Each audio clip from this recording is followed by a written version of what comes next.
Dear students, welcome to Newton classes. आज हम लोग देखिए जेई मेंस 2024 के क्वेश्चन को सॉल्व करेंगे। जेई मेंस नहीं, sorry, JEE advance 2024 ray optics के क्वेश्चन को सॉल्व करेंगे। ठीक है, तो जनरली 2024 में जेई एडवांस 2024 में रे ऑप्टिक्स और वेव ऑप्टिक्स से मिला के 5 क्वेश्चन या 6 क्वेश्चन दिया था।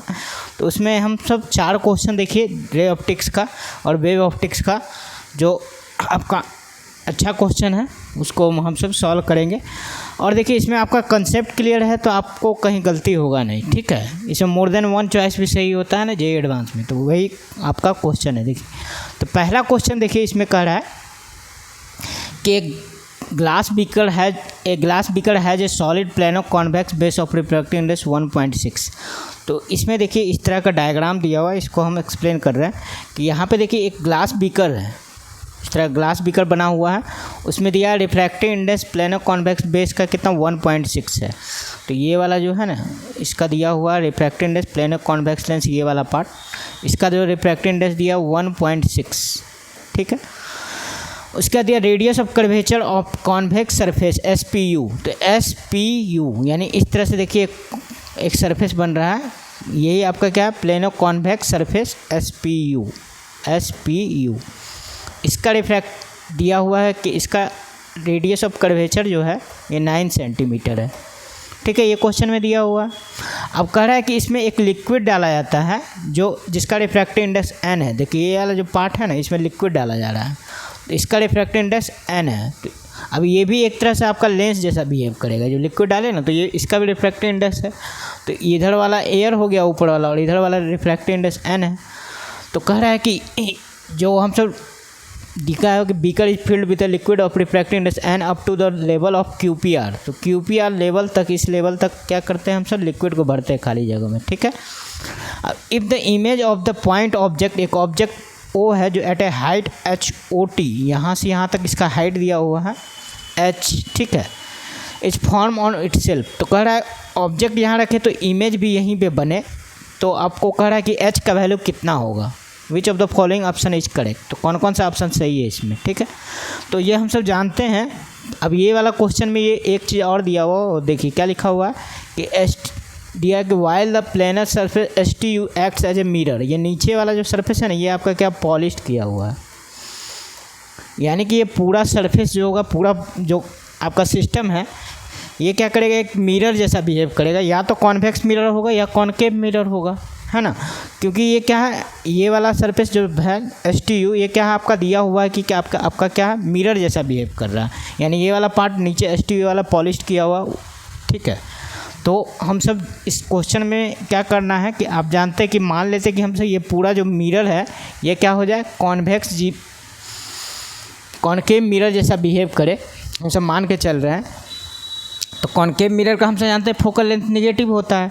देखेंगे कि इसमें जो फोकल लेंथ निकालेंगे हम सब, वो नेगेटिव आता है कि नहीं। अगर नेगेटिव आएगा तो कॉनकेव मिरर जो हम सब मान के चल रहे हैं वो सही है। तो कॉनकेव मिरर का फोकल लेंथ इस साइड होता है। अब बताइए अगर कौन सा केस में ऑब्जेक्ट और इमेज दोनों सेम बनता है, जब आपका क्या हो, रेडियस ऑफ कर्वेचर पे यहाँ से यहाँ तक जो होता है रेडियस ऑफ कर्वेचर, इसी पॉइंट को हम सब C से लिखते हैं, सेंटर ऑफ कर्वेचर। तो यहाँ पे अगर ऑब्जेक्ट को रखा जाए तो इमेज भी इतना ही हाइट का जस्ट उल्टा बनता है, रियल एंड इन्वर्टेड। एक ही केस है, इस केस में क्या होता है, R जो होता है 2F होगा, यानी ऑब्जेक्ट जो होगा, ऑब्जेक्ट और इमेज दोनों कोइंसाइड कब होता है, ऑब्जेक्ट और इमेज कोइंसाइड। इस पे है ना जेईई मेंस में भी बहुत बार क्वेश्चन पूछा है। तो ऑब्जेक्ट और इमेज कोइंसाइड करे, इसके लिए क्या होगा, ये जो हम सब का h होगा, ये हाइट क्या होगा, 2 टाइम्स ऑफ फोकल लेंथ, यानी ये h जो होगा 2 टाइम्स ऑफ फोकल लेंथ। हम सब क्या करेंगे, पूरा सिस्टम का जो होगा उसका क्या करेंगे, फोकल लेंथ निकालेंगे। अब ये देखिए सिस्टम में आपका क्या होगा, 2 लेंस होगा और एक मिरर होगा। ठीक है, क्योंकि एक तो लिक्विड डाले तो एयर और लिक्विड मिलके एक सरफेस बना दिया आपका, एक क्या बना दिया, ये आपका, ये देखिए ये वाला प्लेन सरफेस और ये वाला जो लिक्विड जो डाले ये मिलके क्या हुआ, एक आपका लेंस बना दिया। ठीक है, और फिर एक तो आपका दिया हुआ है कॉन्वेक्स सरफेस है जिसका रेडियस ऑफ कर्वेचर ये है। तो यानी कि 2 लेंस हो गया और एक मिरर हो गया। ठीक है, तो इसका हम सब अगर फोकल लेंथ निकालते हो, हमको सबको पता है 1/f बराबर क्या होता है, 1/fm एक मिरर है और 2 लेंस है तो -2f लेंस होता है ना। तो हम सबसे पहले क्या करते हैं, ये वाला डायग्राम को थोड़ा अच्छा से इधर बनाते हैं, ठीक है। अब ये क्वेश्चन समझ में आ गया, तो आप क्वेश्चन अगर दिक्कत हो रहा है तो वहाँ से फिर हम सब देख लेंगे। इस क्वेश्चन में देखिए क्या दिया हुआ है, इस तरह से आप मान लीजिए कि एक आपका, पहले हम सब क्या करेंगे, 2 लेंस है तो 2 लेंस का हम सब क्या करेंगे कि इफेक्टिव फोकल लेंथ निकालेंगे। तो इस तरह से दिया हुआ था कि ये वाला आपका क्या था, इस तरह से मिरर था, ये दोनों लेंस हम सब बना रहे हैं, तो इंदर में एक क्या करते हैं, एक लेंस बना लेते हैं, ठीक है। इस तरह से लेंस बना हुआ था इसमें, ठीक है। और यहाँ पे क्या था, लिक्विड डाला हुआ, तो उसको हम सब क्या करें, घुमा के इस तरह लिख लिए। तो यहाँ पे देखिए लिक्विड डाला हुआ है, और ये वाला आपका क्या है, इस तरह का सरफेस, क्या कॉन्वेक्स सरफेस है ये,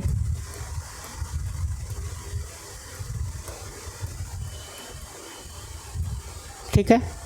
अब ये वाला का दिया था रिफ्रैक्टिव इंडेक्स 1.6 और इसको बोला था लिक्विड जो वाला, लिक्विड का रिफ्रैक्टिव इंडेक्स n है। तो यहाँ पे समझिए आपका क्या हो गया, एक आपका ये लेंस बन रहा है, तो इसका फोकल लेंथ हम सब मान लिए f1 है और इसका फोकल लेंथ मान लेते f2। तो हमसे जानते हैं कि फोकल लेंथ अगर 2 लेंस है तो कैसे निकालेंगे इसका, 1/fl equal to 1/f1 plus 1/f2। इस तरह करके हमसे क्या करेंगे, फोकल लेंथ निकाल लेंगे, ठीक है। तो यहाँ पे देखें हम सब, अगर 2 लेंस है तो 2 लेंस का हम सब ऐसे करके फोकल लेंथ निकाल लेंगे पहले लेंस का। तो अब यहाँ पे हम सबको क्या करना है, अब फोकल लेंथ निकालना, तो अब पढ़े होंगे लेंस मेकर फार्मूला, उसका यूज करते हैं। तो पहले ये देखिए, ये वाला क्या है, इसका रेडियस ऑफ कर्वेचर r का वैल्यू क्या होगा, इन्फिनिटी, ठीक है। क्यों, क्योंकि ये फोकल लेंथ भी इसका इन्फिनिटी होगा, क्योंकि ये जस्ट लाइक प्लेन मिरर है और ये वाला आपका लेंस हो गया। तो यहाँ पे हम सब अगर f1/f1 लिखे, 1/f1 बराबर क्या होगा, इसके लिए लिखे तो n-1 होगा। हम सब दोनों का एक ही साथ लिख लेते हैं, ठीक है। तो 1/fl लिखे, तो पहले वाले लेंस के लिए क्या लिखेंगे, 1/f1।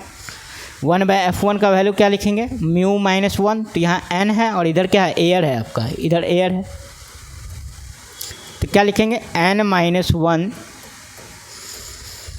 ठीक है। μ-1 होता है ना, बटा μ-1 हो गया, और 1/r1 प्लस 1/r2 हमसे लिखते हैं, तो n-1 और क्या हो जाएगा, 1/r1। तो ये देखिए पहला वाला क्या है आपका प्लेन है, तो प्लेन है तो 1/ इसका रेडियस 1/इन्फिनिटी हो जाएगा, है ना, 1/इन्फिनिटी हो जाएगा। और सेकेंड वाले के लिए आपका दिया हुआ है क्या, अब ये वाला देखिए, ये वाला सरफेस क्या है, ये वाला सरफेस इस तरह से है, तो इसका रेडियस ऑफ कर्वेचर कितना है, 1, इसका रेडियस ऑफ कर्वेचर दिया हुआ था क्वेश्चन में, देखिएगा। तो इसका दिया रेडियस ऑफ कर्वेचर 9 सेंटीमीटर, ठीक है। तो हमसे क्या लिखेंगे, -1/9, ठीक है, प्लस अब सेकेंड वाले के लिए लिखेंगे तो बताइए क्या हो जाएगा। यहाँ पे देखिए आपका क्या है, इधर तो एयर हो गया और इसका दिया हुआ रिफ्रैक्टिव इंडेक्स 1.6, तो कितना लिखेंगे, 1.6 - 1, ठीक है। और वो क्या हो जाएगा, 1/r1 - 1/r2। तो 1/r1 लिखिएगा तो इसके लिए रेडियस ऑफ कर्वेचर किधर हो गया, इस साइड होगा रेडियस ऑफ कर्वेचर, इस सरफेस, ठीक है। तो क्या हो जाएगा, 1/9 - 1/इन्फिनिटी। तो यहाँ से हम सॉल्व करके 1/fl लिखे तो कितना आ जाएगा, n-1 डिवाइड बाई 9, माइनस के साथ होगा, और वहाँ पे करेंगे तो कितना हो जाएगा, 0.6/9। तो यहाँ से हम सब फोकल लेंथ निकालिए 1/fl, तो कितना आ गया वैल्यू, इसको करेंगे तो 9 LCM हो गया, और यहाँ पे करेंगे तो 1.6 - n हो जाएगा। तो हम सब देखिए ये फोकल लेंथ निकाल लिए, क्या इफेक्टिव फोकल लेंथ किसके लिए निकाल लिए, लेंस के लिए, दोनों लेंस मिलके इफेक्टिव फोकल लेंथ निकाल लिए। अब देखिए असल में क्या कर रहा है, ये तो मिरर जैसा बिहेव करेगा, तो क्या करेंगे, क्यों मिरर जैसा बिहेव करेगा, क्योंकि क्वेश्चन में दिया हुआ है कि ये वाला पार्ट क्या है आपका, ये वाला पार्ट आपका मिरर जैसा बिहेव कर रहा है, ठीक है। यानी इस साइड पॉलिश किया हुआ है, तो पॉलिश किया हुआ तो हमसे जानते हैं कि अगर सिल्वरिंग ऑफ लेंस पढ़े हैं तो सिल्वरिंग ऑफ लेंस में हमसे जानते हैं इसमें क्या 2 लेंस है और एक मिरर है। ये असल में देखा जाए तो क्या है आपका, इस तरह से बन रहा है ना, देखिए आपका एक ये हो गया प्लस ये पार्ट हो गया, है ना। और इसमें थोड़ा सा लिक्विड भी यहाँ पे भरा हुआ था, है ना। ये वाला पार्ट कुछ ऐसे करके था ना, ठीक है। तो ये वाला पार्ट में कुछ लिक्विड भी भरा हुआ है आपका ऐसे करके। तो ये वाला को हमसे अलग करें तो क्या हो जाएगा आपका, इस तरह से होगा प्लस ये, और यहाँ पे लिक्विड भरा हुआ ये वाला पार्ट में, है ना। तो ये देखिए ये दोनों तो अलग अलग लेंस हुआ, तो ये हमसे 1/FL निकाल लिए। और फाइनली जो सॉल्व करेंगे तो ये पूरा मिरर जैसा बिहेव करेगा, क्यों, क्योंकि ये वाला पार्ट पॉलिश्ड है, ठीक है। तो इसमें 2 लेंस हुआ और 1 मिरर हुआ, तो 2 लेंस और मिरर का हम सब क्या निकालते हैं फोकल लेंथ के लिए। अब आगे करेंगे तो हमसे क्या लिखेंगे, 1/F इक्विवेलेंट हमसे निकालना चाहते हैं। अब क्या है समझ में आ रहा है कि यहाँ पे क्या हो गया, इस तरह से है और इस तरह से है, और ये वाला पार्ट क्या है। अब टोटल के लिए हमसे देख रहे हैं टोटल सिस्टम का फोकल लेंथ, तो 1/F इक्विवेलेंट क्या लिखेंगे, 1/FM। हम सब पॉलिश वाला में जानते हैं फार्मूला, बता क्या होता है, -2/FL। अब देखिए मिरर क्या है आपका, प्लेन मिरर हो गया ना लास्ट वाला पार्ट, तो ये क्या हो जाएगा 1 रिफ्रैक्टेड फोकल लेंथ, तो इसका इन्फिनिटी होगा 1/∞ -2 इंटू FL का वैल्यू कितना आया था 1.6 -n आया था, और डिवाइड में कितना आया था 9 था शायद, 1.6 -n/9, ठीक है। तो यहाँ से 1/F इक्विवेलेंट हम सब लिखें तो क्या आ जाएगा, -2 इंटू 1.6 -n/9। तो यहाँ से हम सब F इक्विवेलेंट निकाल लें तो कितना आ जाएगा 9/9, तो ऊपर चला जाएगा 2 यहाँ पे 1.6 -n, ये आपका क्या हो गया माइनस साइन के साथ। तो ये वाला पार्ट आपको याद रखना है, क्या आ गया 9/2, है ना। तो यहाँ पे 9/2 मतलब क्या कर दे, इसको 4.5 लिख सकते, -4.5 डिवाइड बाय 1.6 -n। तो याद रखना है ये आया। अब यही वाला को हम सब वहाँ यूज करेंगे। हम सब फोकल लेंथ निकाल लिए। अब ये फोकल लेंथ को हमसे क्या करते हैं वहाँ पे दिखाते हैं, यानी इफेक्टिव फोकल लेंथ निकल गया। तो इफेक्टिव फोकल लेंथ को हमसे क्या करें, यहाँ पे देखिए ये वाला प्रॉब्लम में अब आते हैं। हम सबको याद रखना है इतना है -4.5 1.6 -9। अब देखिए हम सब कैलकुलेशन कर लेते हैं, सिंपल सा है। यहाँ पे हम अब कैलकुलेशन कर लेते हैं। तो हम सब का आया क्या, अब हम सब सीधे सारा ऑप्शन को चेक करेंगे 1 बाय 1, ठीक है। तो ये देखिए ऑप्शन को हम सब 1 बाय 1 चेक कर रहे हैं, ठीक है। तो हम सब का बताइए कितना आ गया, फोकल लेंथ F इक्विवेलेंट आ गया। टोटल जो सिस्टम था, सिस्टम का हम सब निकाले तो कितना आ गया -4.5, ठीक है, डिवाइड में 1.6 -n, यही आपका निकल के आ गया। अब इसी में वैल्यू रखना है, ऑब्जेक्टिव को सारा ऑप्शन एक एक करके हम सब चेक करेंगे। तो इसमें चेक करें सारा ऑप्शन को। तो सबसे पहले देखिए पहला ऑप्शन क्या दिया हुआ, पहले देखिए ये F इक्विवेलेंट निकलना, हमको तो H चाहिए। तो बताएं तो H बड़ा क्या होगा 2F इक्विवेलेंट, क्यों, क्योंकि रेडियस ऑफ कर्वेचर यानी सेंटर ऑफ कर्वेचर पे ऑब्जेक्ट अगर रखेंगे तो इमेज भी उसी पे बनता है, एक ही ऑप्शन है। अब हम सबको देखना है ये वाला वैल्यू जो है नेगेटिव आएगा पॉजिटिव फोकल लेंथ। तो जो हम सब मान के चलें कि कॉनकेव मिरर, तो कॉनकेव मिरर का हम सबको पता है फोकल लेंथ नेगेटिव होता है। तो ये वाला ऑप्शन में चेक करके देखें तो ये नेगेटिव वैल्यू है कि पॉजिटिव। तो देखिए इस सारा n का वैल्यू यहाँ पे कितना दिया हुआ 1.42 1.35 1.45 और 1.48। तो यहाँ पे जो भी रखेंगे तो 1.6 से तो छोटा है सारा ऑप्शन। तो ये वाला वैल्यू क्या होगा फाइनली नेगेटिव ही आएगा फोकल लेंथ, यानी हम सब जो मान के चले थे कि क्या होगा, अब ये कॉनकेव मिरर जो हम सब मान के चले तो वो सही हो गया, ठीक है। मिरर तो होगा, अब कॉन्वेक्स था कि कॉनकेव, ये पता हम सब कॉनकेव मिरर लेके चले थे, तो यहाँ हो गया। अब H क्या होगा, H होगा 2F इक्विवेलेंट। तो यहाँ पे हम सब मोड ले लेते हैं, H का हाइट का मॉडुलस बोले तो क्या लिखे 2F इक्विवेलेंट। तो ये आ जाएगा आपका कितना, इसको 2 से गुना करेंगे तो कितना हो जाएगा 9/1.6 -n। अब इसी में सारा वैल्यू रखते हैं, ठीक है। ये सब देखेंगे कि H कितना है n का वैल्यू रख के। तो पहला ऑप्शन रख रहे हैं A में दिया है n का वैल्यू कितना 1.42 रखना है, n का जगह 1.42 रखना है। तो हम सबको H कितना आएगा, तो H कितना आएगा निकाल लीजिए, 9 होगा, 1.6 में से 1.42 घटाएंगे तो कितना आएगा 18, 0.18 आएगा। पॉइंट को हटाएं तो कितना गया 100 ऊपर गया, 9 दूना 18, 50 सेंटीमीटर। मतलब कह रहा है कि इस समय ऑब्जेक्ट को 50 सेंटीमीटर पे रखेंगे, टी पॉइंट से, ठीक है। तो पहला ऑप्शन तो सही है। अब दूसरा ऑप्शन चेक करते हैं बी। तो बी में कह रहा है एन का वैल्यू 1.35 रखने के लिए 1.35 रखेंगे तो एच कितना निकल के आएगा देख लीजिए। जब ये हम सब रखेंगे तो कितना आ रहा है देखिए 1.35 रखना है, तो 1.35 घटाएंगे तो कितना आ जाएगा 9 तो ऊपर रखेंगे, 1.6 में से 1.35 घटाएंगे तो 0.25 होगा। तो पॉइंट हटाएंगे तो कितना आ गया 100, 25 चौके 100, 9 चौके 36 सेंटीमीटर। तो ये भी ऑप्शन सही है मेरा आ गया, ठीक है। बी भी सही है, ये भी आपका सही हो गया। अब थर्ड में कह रहा है 1.45 रखने के लिए, सी में रखेंगे एन की जगह 1.45 रखना है, तो यहाँ रख दीजिए। तो एच कितना निकल के आएगा 1.45 में 1.6 घटाएंगे तो 9/0.15 आएगा, है ना। 45 और 15 60 होता है, तो यहाँ पे पॉइंट हटा दिए तो 100 से हुआ। अब 3 × 5 = 15, 3 × 3 = 9, 20, तो ये आ गया 60 सेंटीमीटर, यानी कि ऑब्जेक्ट को 60 सेंटीमीटर पे रखेंगे। तो ये गलत हो गया, इसमें 65 दे रहा है, ये ऑप्शन सी गलत हो गया। अब ऑप्शन डी देखते हैं। तो डी में कह रहा है एन का वैल्यू कितना 1.48 रखना है, ठीक है। तो 1.48 रखिएगा तो लगभग कितना आएगा, लगभग क्या निकालिएगा तो कितना आएगा 0.18। एच का वैल्यू आएगा, एच का वैल्यू हम सबको निकालना है यहाँ से।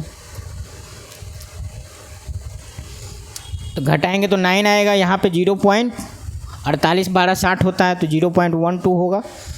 पॉइंट हटाएंगे तो 100 जाएगा, 4 यहाँ पे 3, 25, 75 सेंटीमीटर, मतलब इसके बाद सिर्फ काटा कुटी करना है और आपको आंसर मिलाना है, ठीक है। तो 75 सेंटीमीटर, ये भी गलत हो गया, 85 सेंटीमीटर कह रहा है। तो मेरा ऑप्शन ए और बी इसका सही है। तो ऐसे करके आपको कंसेप्ट बिल्डअप होगा। आप सब ये सब फार्मूला सब जान रहे हैं, आप इस तरह का क्वेश्चन बनाए हैं। ऐसा क्वेश्चन सिल्वरिंग वाला बराबर ही पूछता है, नीट में भी पूछता है और फिर जेई मेंस में भी देता है। ज़्यादा जेई मेंस में तो बहुत भर भर के क्वेश्चन हर साल देता है, लेकिन ये कंसेप्ट को उठा के आपका क्या है, इसमें एससी वर्मा में भी कुछ कुछ क्वेश्चन ऐसा है, ठीक है। तो ये वाला कंसेप्ट पे आपका मेंस में भी देता है क्वेश्चन और एडवांस में भी देता है, ठीक है। अब आगे देखते हैं अगला क्वेश्चन। अगर आपको नहीं समझ में आया तो कमेंट बॉक्स में पूछ लीजिएगा। अब ये भी क्वेश्चन देखिए, इसमें क्या है आपका, इसमें भी आपका कंसेप्ट है तो आप बना लीजिएगा। एक लाइट रे है जो इंसिडेंट कर रहा है on the surface of the sphere of refractive index n at angle of incidence θ0। The ray partially reflect into the sphere with the angle of reflection phi0 and then partially reflect from the back surface. The reflected ray then emerge out of the sphere after a partial reflection. The total angle of deviation of the emergent ray with respect to the incident ray is alpha. यानी deviation angle पे question है। Prism मतलब prism में भी हम सब पढ़े हैं डेविएशन एंगल। और इस तरह से अगर कोई भी आपका सरफेस होगा जो क्या हो आपका, इसमें कैसा लिया सरफेस आपका स्फेरिकल सरफेस, स्फेयर है एकदम। तो स्फेयर है और उसके साथ मतलब लाइट रे को इंसिडेंट करवाए हैं। तो हम सब जो कंसेप्ट जानते हैं उसका डायग्राम पहले बनाएंगे इसका। तो इस क्वेश्चन में डेविएशन एंगल का क्वेश्चन पूछना चाह रहा। तो यहाँ पे देखिए इमेज सही से ड्रॉ करना है इसका। इमेज देखिए इस तरह से हम सब ड्रॉ कर रहे हैं। इसमें कह रहा है कि एक इंसिडेंट रे है जो आ रहा है यहाँ पे देखिए। मान लेते कि यहाँ से इंसिडेंट रे आया, इस पे इस तरह से इंसिडेंट किया। इसका रंग हम चेंज कर लेते, रुकिए। इंसिडेंट रे यहाँ से आया, इस तरह से कुछ आकर यहाँ पे इंसिडेंट किया, ठीक है।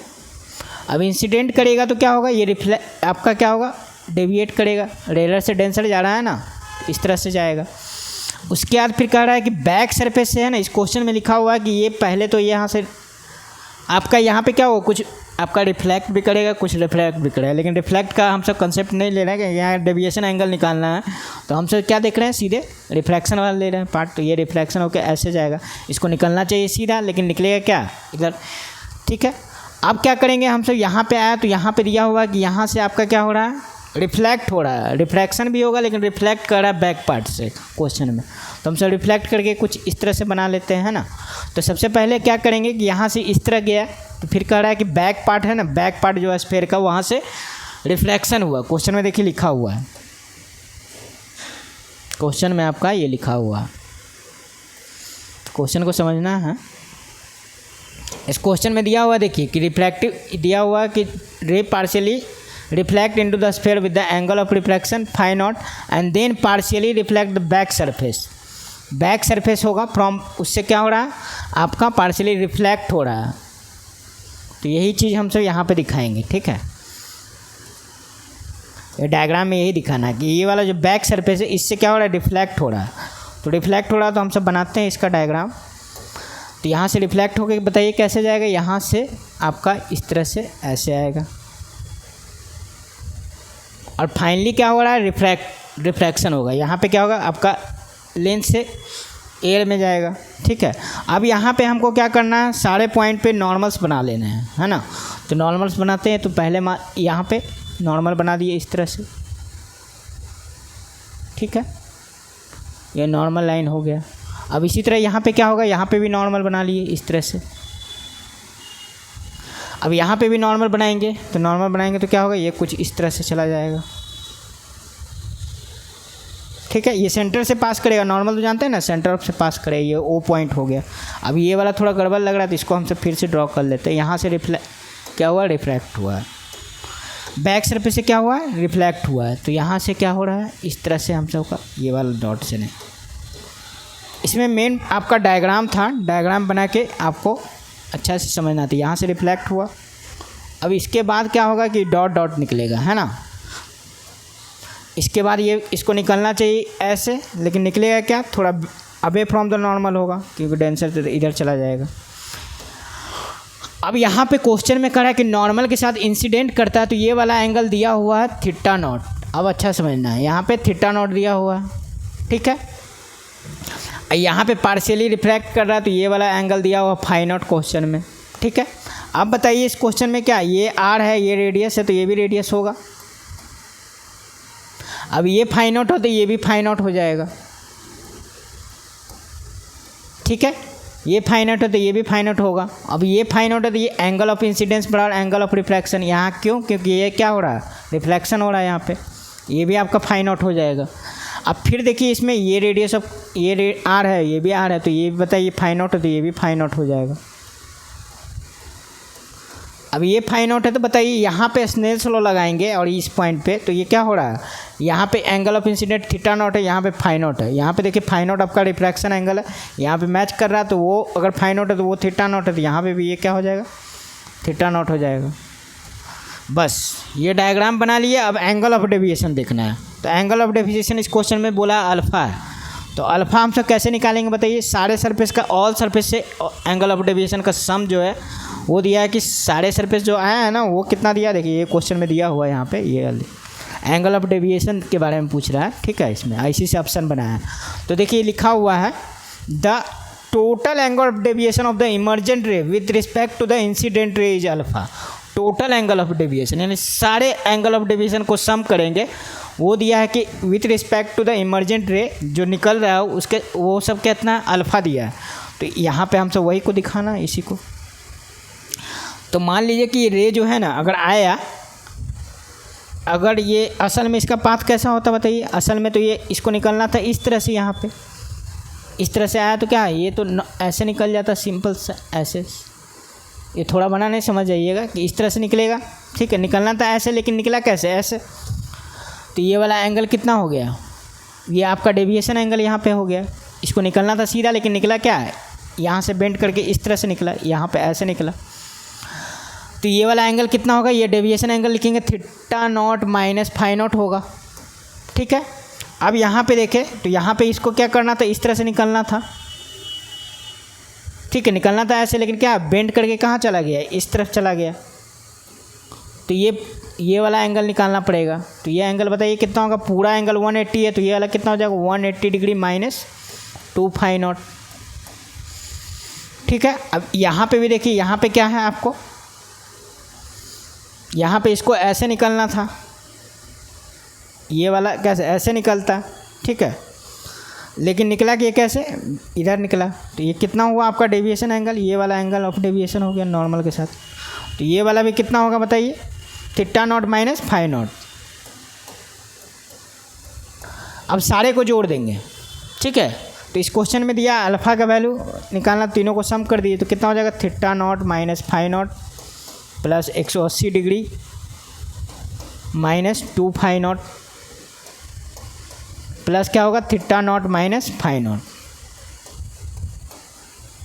तो यहाँ से अल्फ़ा का वैल्यू कितना आ गया 180 डिग्री, 180 डिग्री और 2 थीटा नॉट है माइनस 4 फाई नॉट हो जाएगा। 4 है ना फाई नॉट, 2 2 4 हो गया। तो ये आपका अब देखिए ये डेविएशन ये एंगल से हम सब सारा ऑप्शन को चेक करेंगे। 180 degree plus 2 theta naught minus 4 phi naught ये निकल गया आपका। अब इस क्वेश्चन में आते हैं, ये वाला वैल्यू याद रखना है ना, ये वाला को हम सब यहाँ पे ये डायग्राम आपको समझ में आया, अगर दिक्कत हो रहा है तो डाउट में आप पूछ लीजिएगा, ठीक है, कमेंट बॉक्स में। इसको हम सब वहाँ ले चलते हैं जहाँ पे क्वेश्चन है हम सब का। अब ऑप्शन बस चेक करना है एक एक करके, है ना। तो यहाँ पे हम सब अब यहाँ पे हम सब सॉल्व करते हो। अल्फ़ा का वैल्यू हम सब कितना निकल के आया, अल्फ़ा का वैल्यू आया था निकल के 180 degree minus plus 2 theta naught minus 4 phi naught, ये हम सब का निकल के आया था।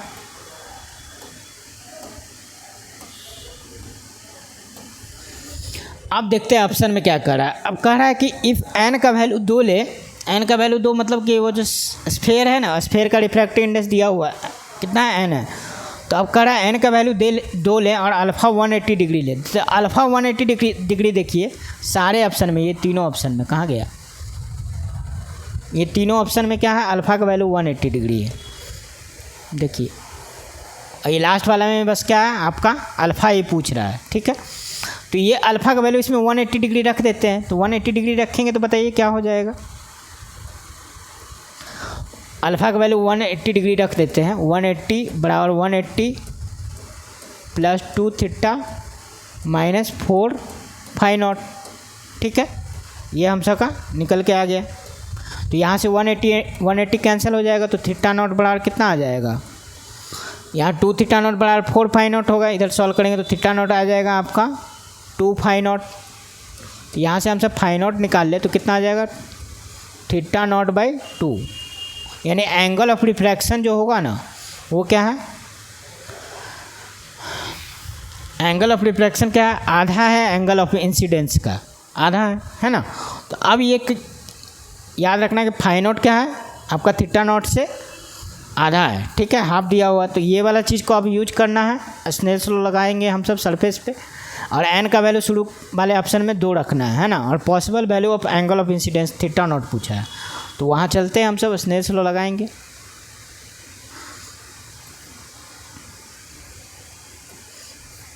ये वाला पॉइंट में हम सब क्या करते हैं, यहाँ पे स्नेल्स लॉ लगाते हैं, ठीक है।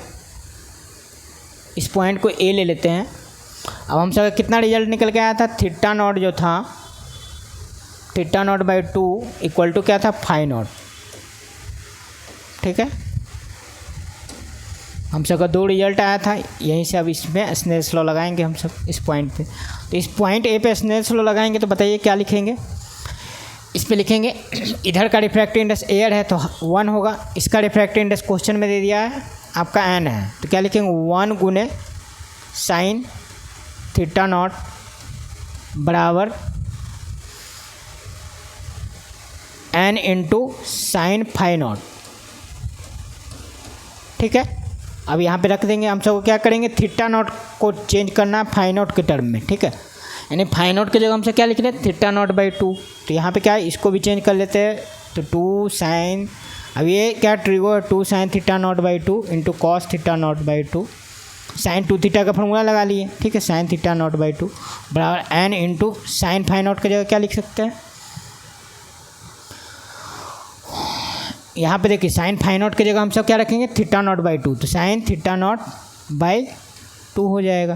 तो ये देखिए ये दोनों कट जाएगा, तो हम सब का यहाँ पे क्या निकल के आ गया cos theta naught by 2, cos theta naught by 2 equal to कितना आ गया n बाई 2। अब ये भी रिजल्ट हो गया, तो इसको यहाँ पे अब प्रॉब्लम में हम सब रखते हैं, यहाँ कॉस थीटा नॉट बाई 2 बराबर n बाई 2। तो ये वाला पहला ऑप्शन आप चेक करते हैं, ठीक है। तो कितना है कॉस थीटा नॉट बाई 2 बराबर n बाई 2। अब n का वैल्यू इस क्वेश्चन में करा 2 रखने के लिए, तो n का वैल्यू 2 रखेंगे तो कितना आ जाएगा, कॉस थीटा नॉट बाई 2, ठीक है, cos theta naught by 2, n का वैल्यू जब 2 रखेंगे तो 1 आ जाएगा, 2/2। यहाँ से थीटा, यहाँ इसको क्या लिखेंगे, कॉस 0 डिग्री। तो यहाँ से हम सबका थीटा नॉट का वैल्यू कितना निकल के आ गया, 0। हम सबका ऑल पॉसिबल वैल्यू अब थीटा नॉट कह रहा है। तो पहला ऑप्शन देखिए, पहला का ऑप्शन पी का हो जाएगा 5 नंबर है, क्या हो जाएगा 5 नंबर, यानी पी का ऑप्शन क्या हो जाएगा 5 नंबर। तो 5 तो देखिए 2 को तो आप छाट ही लिए, ये सी और डी तो होगा नहीं, ए और बी में से कोई होगा, है ना। तो p = 5 तो हो गया हमारा। अब सेकंड केस में कह रहा है कि n का वैल्यू √3 लेना है, तो n का वैल्यू √3 रखेंगे, अल्फ़ा वैल्यू वही लिखना है 180 डिग्री, तो सारा केस ये निकल के आएगा। अगर अल्फ़ा 180 डिग्री तो सारा केस वही होगा। तो यहाँ हम सबको क्या करना है, n का वैल्यू √3 रखना है। तो यहाँ से सॉल्व करेंगे तो सेकंड केस का यहाँ पे देखिए लिख रहे हैं, n का वैल्यू कितना रखना है, √3। तो इसमें रखते हैं, तो कॉस थीटा नॉट बाई 2 बराबर √3/2 हो जाएगा। यहाँ से हमसे सॉल्व करें तो कितना होगा, ये किसका वैल्यू होता है, कॉस 30 डिग्री, ठीक है। तो यहाँ से हम सब कितना आ जाएगा, theta naught by 2, theta not का वैल्यू क्या होगा आपका आ जाएगा π/3, यानी थीटा नॉट कितना निकल के आ जाएगा, theta naught by 2। Theta not का वैल्यू इस केस में कितना आ गया, 60 डिग्री। 60 डिग्री देखिए कौन सा ऑप्शन में है, 60 डिग्री यहाँ पे दिया दूसरा नंबर। तो दूसरा नंबर के साथ लेकिन देखिए 0 डिग्री भी लिखा हुआ। तो 0 के लिए स्पेशल केस, अब इसको समझना है, ठीक है। 0 के लिए देखिए एक स्पेशल केस होता है कि अगर मान लीजिए कि आपका क्या है, इस तरह से आपका ये था, अगर मान लीजिए इंसिडेंट लाइट क्या हो, नॉर्मली गिरे, मतलब ऐसे गिरे चला जाए, इंसिडेंट लाइट क्या हो, ऐसे आ जाए, एंगल ऑफ इंसिडेंस क्या हो आपका इस तरह से गिरे, तो आप जानते हैं कि अगर ये सेंटर पास कर रहा है तो क्या होता है इस केस में, इसी पाथ पे रिटर्न हो जाता है, इसी पाथ पे क्या होगा, ये रिटर्न हो जाएगा। तो इस केस में क्या होगा, आपका इंसिडेंस डेविएशन एंगल कितना हो गया, डेविएशन एंगल अल्फ़ा का वैल्यू हो जाएगा 180 डिग्री। तो अल्फ़ा तो 180 डिग्री है, और इस केस में आपका n का वैल्यू कुछ हो, उस पर तो आपको कुछ डिपेंड ही नहीं करेगा, इंडिपेंडेंट है इससे, क्योंकि क्या है आपका जा रहा है और सिंपल इसी पे रिटर्न हो जा रहा है। क्योंकि ये वाला केस हम सब पढ़े हैं कि अगर कोई लाइट रे अगर आपका क्या होता है, रेडियस ऑफ कर्वेचर से या सेंटर से पास करता है तो वो क्या होता है, फिर उसी पाथ पे रिटर्न हो जाता है, यानी एंगल ऑफ डेविएशन 180 डिग्री है। तो ये तो होगा ही। अब यहाँ पे बताइए क्या हो रहा है, एंगल ऑफ इंसिडेंस नॉर्मल के साथ कितना एंगल बनाएगा, 0 डिग्री, ठीक है। तो थीटा नॉट इस केस में कितना लेंगे, 0 डिग्री। तो 0 तो स्पेशल केस हो गया, तो ये तो सब सही होगा ही, क्योंकि इस केस में 180 डिग्री डेविएशन भी हो रहा है। तो इसीलिए 60 डिग्री के साथ 0 डिग्री ऑप्शन भी सही है आपका उस क्वेश्चन में, ठीक है। तो ऑप्शन अब समझ में आया कि ऑप्शन क्या होगा, इसका जो होगा इस क्वेश्चन का जो आपका सेकंड ऑप्शन है, उसके लिए क्यू के लिए आंसर होगा 2 नंबर। क्यू के लिए कौन सा होगा, 2 नंबर। तो Q2 तो यही इसी में है, तो ऑप्शन ए मेरा सही हो गया। बाकी 2 चेक नहीं भी करना पड़ेगा, क्योंकि इसमें Q1 कह रहा है, इसमें Q2 कह रहा है। लेकिन अभी हम सब सॉल्व कर रहे हैं तो R और S वाला भी ऑप्शन चेक कर ही लेते, यही आएगा। देखिए R का कह रहा है 1,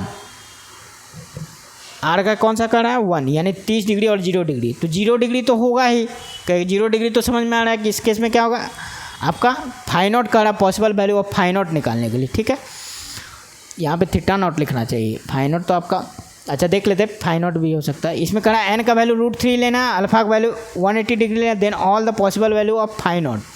तो यहाँ पे हम सब फाई नॉट निकालेंगे, तो फाई नॉट तो होता है थीटा नॉट बाई 2, ठीक है। यहाँ पे निकाले थे ना थीटा नॉट बाई 2। तो इस केस में हम n का वैल्यू √3 रखेंगे, तो फिर अल्फा का वैल्यू कितना निकल के आ जाएगा, मतलब n का वैल्यू √3 रखेंगे तो यही वाला केस हो गया ना, ये दोनों तो मैच कर रहा है। तो इस केस में हम सबका क्या होगा, थीटा नॉट तो आपका 60 डिग्री निकल के आया था, जो हमसे 60 मारे थे। लेकिन इसका रहा है कि फाई नॉट कितना होता है, फाई नॉट क्या है, थीटा नॉट का आधा है, 30 डिग्री हो जाएगा। फाई नॉट इक्वल टू क्या है, थीटा नॉट बाई 2। तो यहाँ फाई नॉट कह रहा है इस क्वेश्चन में 30 डिग्री हो जाएगा, एंगल ऑफ रिफ्रैक्शन कह रहा है 30 डिग्री। 30 डिग्री और 0 डिग्री तो होगा ही, क्योंकि अगर एंगल ऑफ इंसिडेंस क्या है अगर नॉर्मली अगर आता है जो सेंटर ऑफ कर्वेचर या से पास करे तो उस केस में क्या होगा 30 डिग्री और 0 डिग्री, तो 1 सही है इसका। लास्ट वाला का ऑप्शन कह रहा है कि एन का वैल्यू √2 लेना है, थीटा नॉट 45 डिग्री लेना है, तो अल्फ़ा का वैल्यू इसमें कह रहा है। ठीक है, तो इसको हम सब ले लेते हैं यहाँ पे एन का वैल्यू। तो कौन सा फार्मूला में रखेंगे, देखिए यहाँ पे रखेंगे इसमें एन का वैल्यू √2 और थीटा नॉट 45 डिग्री।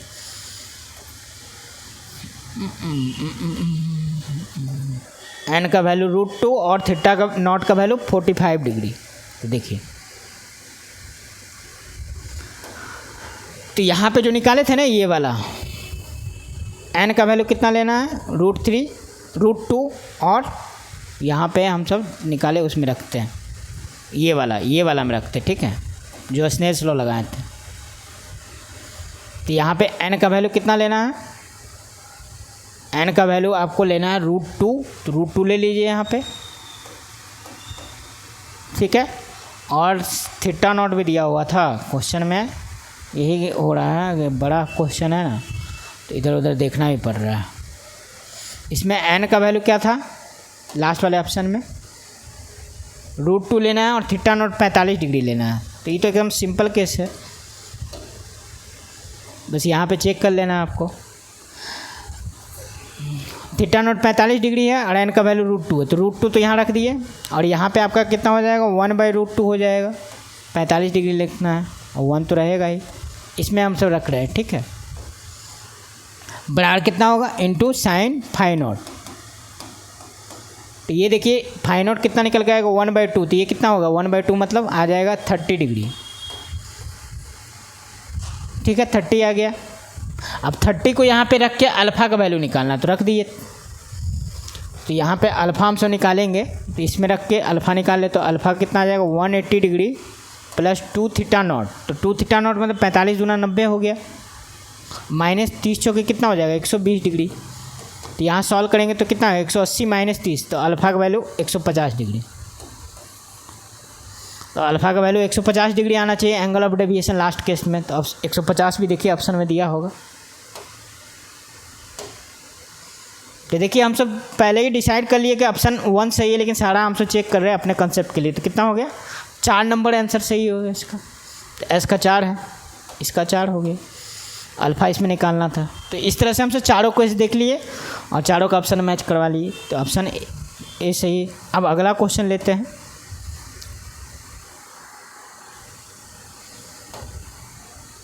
ये देखिए प्रिज्म का क्वेश्चन है। ठीक है, तो इसमें कह रहा है कि 2 इक्विलैटरल ट्रायंगुलर प्रिज्म है P1 एंड P2। ठीक है, are kept with their sides parallel to each other.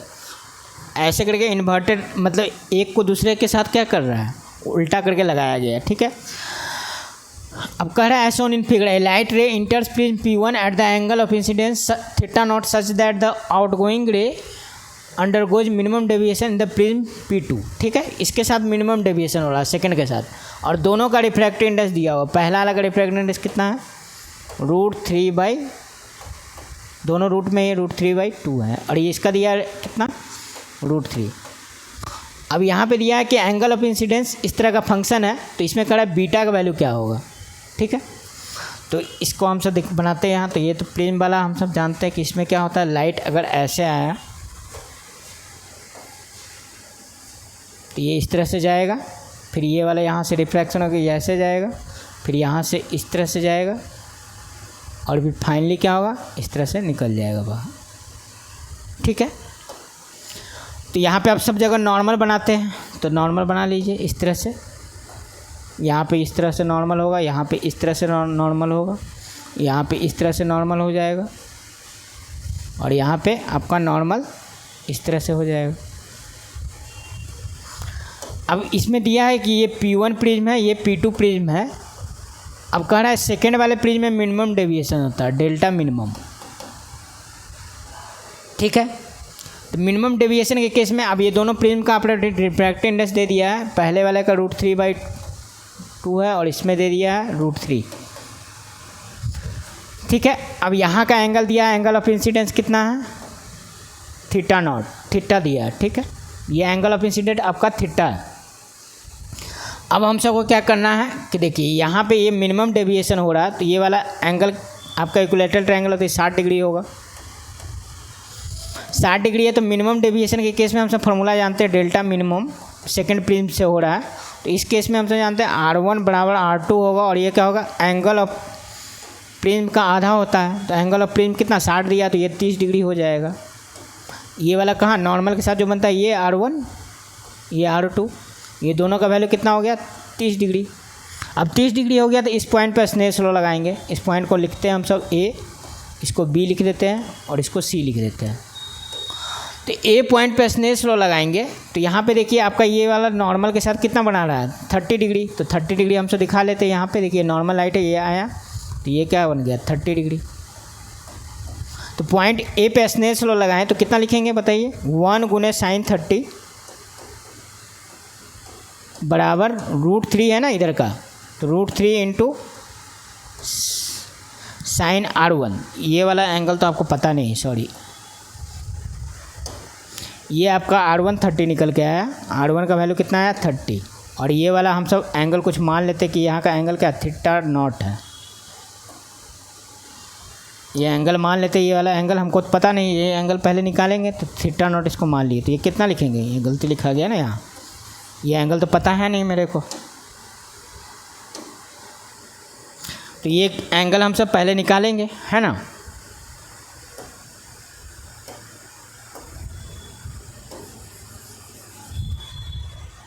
तो ये एंगल निकालने के लिए क्या होगा आपका, क्या 1 लिखेंगे, यहाँ का रिफ्रैक्टिव इंडेक्स तो ये एयर है यहाँ पे, तो 1 इंटू साइन θ0 लिख ले रहे हैं क्योंकि ये थीटा दिया हुआ है इसलिए इसको θ0 लेके चल रहे हैं, बराबर क्या लिखेंगे √3 इंटू साइन R1 तो निकाल लिए हैं, क्या कितना है √3/2, ठीक है। तो यहाँ से हम सब अगर θ0 निकाले तो कितना आ जाएगा, θ0 का वैल्यू कितना √3/2 होगा ना, यहाँ साइन 30 है ना तो साइन 30 तो 1/2 होगा ना, यहाँ पे कितना है R1 का वैल्यू 30 है ना तो साइन 30 तो 1/2 हो जाएगा ना, 1/2, तो इसका वैल्यू कितना आएगा √3/2, θ0 का वैल्यू कितना आएगा 60 डिग्री, तो 60 डिग्री निकल के आया, तो कहने का मतलब ये 60 डिग्री है। अब देखिए ये दोनों लाइंस क्या है पैरेलल्स है, पैरेलल है तो ये θ0 है तो ये भी θ0 होगा, तो ये भी आपका वैल्यू कितना हो जाएगा 60 डिग्री। अब इस पॉइंट पे स्नेल्स लॉ लगाते हैं, ये A पॉइंट पे लगाए थे, अब B पॉइंट पे लगाते हैं, तो B पॉइंट पे लगाते हैं, ये वाला एंगल हम सब मान लिए क्या है R है, ठीक है, और ये वाला मान लेते हैं R' है। अब B पॉइंट पे स्नेल्स लॉ लगाएंगे तो क्या लिखेंगे बताइए, यहाँ लिख रहे हैं देखिए, तो B पॉइंट पे स्नेल्स लॉ लगाएंगे तो इधर का रिफ्रैक्टिव इंडेक्स कितना है √3/2, तो ये लिखेंगे √3/2 इंटू साइन R बराबर इधर कितना हो जाएगा, इधर वाला का तो आपको पता है 1 है, और साइन 60 कितना होगा √3/2, तो यहाँ से R का वैल्यू निकालेंगे तो कितना आ जाएगा 1/√2, तो R का वैल्यू यहाँ से 45 डिग्री निकल के आ जाएगा। अब R 45 डिग्री आ गया, मतलब क्या ये 45 है, ठीक है, ये R कितना निकाल गया 45 डिग्री। अब इस केस में तो आप समझ रहे हैं कि ये मिनिमम डेविएशन हो नहीं रहा है, लेकिन ये भी इक्विलैटरल ट्रायंगल, तो ये 60 डिग्री एंगल ऑफ प्रिज्म, तो R' कितना हो जाएगा, इस केस में A बराबर लिखेंगे angle of R plus R'। अब R का वैल्यू आपको पता है 45, A दिया हुआ 60 डिग्री, 60 बराबर R प्लस 45, तो यहाँ से R का वैल्यू हमसे निकालिए कितना आ गया 15 डिग्री। अब फाइनली हम सबको क्या करना है, पॉइंट C पे स्नेल्स लॉ लगाना, तो पॉइंट C पे स्नेल्स लॉ लगाएंगे तो क्या लिखेंगे, यही θ0 आपको लिखना है, तो 1 इंटू साइन θ बराबर कितना हो जाएगा, अब ये वाला का दिया हुआ है आपका √3/2 इंटू ये साइन R तो हमसे निकाल लिए कितना साइन 15 डिग्री को रेडियन में लिखेंगे तो π/12 हो जाएगा। तो फाइनली यहाँ से थीटा लिख लिए तो कितना आ गया साइन इनवर्स √3/2 इंटू साइन π/12। अब इसी को कंपेयर कर दीजिए तो बीटा का वैल्यू कितना निकल के आ गया 12, तो यही आपका बीटा आंसर हो जाएगा 12। यही है आपका, इसका आंसर कितना आ गया 12। तो ये देखिए आपका प्रिज्म का क्वेश्चन था, इस तरह का क्वेश्चन जेईई एडवांस में देता है। तो 2024 का ये देखिए रे ऑप्टिक्स का 3 क्वेश्चन देखिए। अब ये एक क्वेश्चन था वेव ऑप्टिक्स का, ये सिंपल है, 2024 में ये आया था। तो इसमें देखिए क्या कह रहा है कि एक पॉइंट सोर्स है, emit unpolarized light uniformly in all direction at 2 points A and B। अब 2 पॉइंट के में दिखा रहा है, ए पॉइंट और बी पॉइंट निकल तो रहा है सारे डायरेक्शन में। तो कह रहा है इंटेंसिटी का रेशियो है IA/IB/R। ठीक है, द इंटेंसिटी ऑफ लाइट दिया हुआ 2 है। If a set of 2 polaroids having 45 degree angle between their pass axis is placed just before point B, then the new value of R will be. मतलब क्या कह रहा है कि इस क्वेश्चन में R का वैल्यू दिया हुआ है और एक आपका लाइट सोर्स है कहीं, तो लाइट सोर्स बना लेते हैं यहाँ पे। अब यहाँ से क्या हो रहा है, सारे डायरेक्शन में आपका निकल रहा है लाइट, लेकिन ये 2 केस लिया, 2 रे निकाला इधर और इस साइड। ठीक है, तो एक पॉइंट चूज किया A और B। ठीक है, तो यहाँ पे इंटेंसिटी और यहाँ पे इंटेंसिटी का रेशियो दिया है। ठीक है, इस पॉइंट पे और इस पॉइंट पे इंटेंसिटी का रेशियो क्वेश्चन में दिया हुआ है 2 है। R बराबर कितना दिया, IA/IB = 2, ये आपका दिया हुआ है। अब कह रहा है कि यहाँ पे देखिए, if a set of 2 polaroids having 45 degree angle between their pass axis is placed just before point B. Point B के जस्ट पहले जो है 2 पोलराइजर लगाया है इस तरह से। ठीक है, और देयर पास एक्सिस कितना दिया, 45 डिग्री। तो पहले वाले का मान लिए कि इस तरह से एक्सिस है, दोनों का एक्सिस बना लेते, तो पहले वाले का इस तरह से, दूसरे वाले का ऐसे है। तो पास एक्सिस जो है पहले वाले का दूसरे वाले के साथ कितना, 45 डिग्री। तो ये वाला एंगल कितना, 45 डिग्री नॉर्मल के साथ बना रहा है। ठीक है, ये दोनों हो गया पोलराइजर, P1 है और P2 है। अब यहाँ से लाइट सारे डायरेक्शन में निकल रहा है, तो हम सबको यही दोनों का इंटेंसिटी देखना है। इधर का तो IA है, इधर तो पोलराइजर लगा नहीं, इधर जो IB इंटेंसिटी है। तो पहला बार जब यहाँ से पास करेगा तो इंटेंसिटी कितना होता है, फर्स्ट पोलराइजर से पास करेगा तो ये आधा हो जाता है, तो यहाँ पे IB/2 हो जाएगा।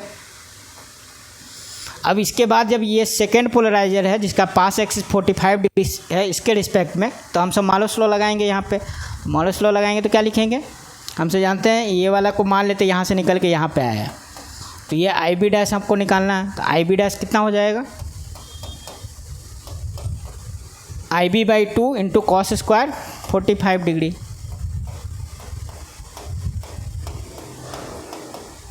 अब यहाँ पे सॉल्व कर दिए तो IB/2 × cos² 45 1/2 हो गया, तो IB/4 हो जाएगा।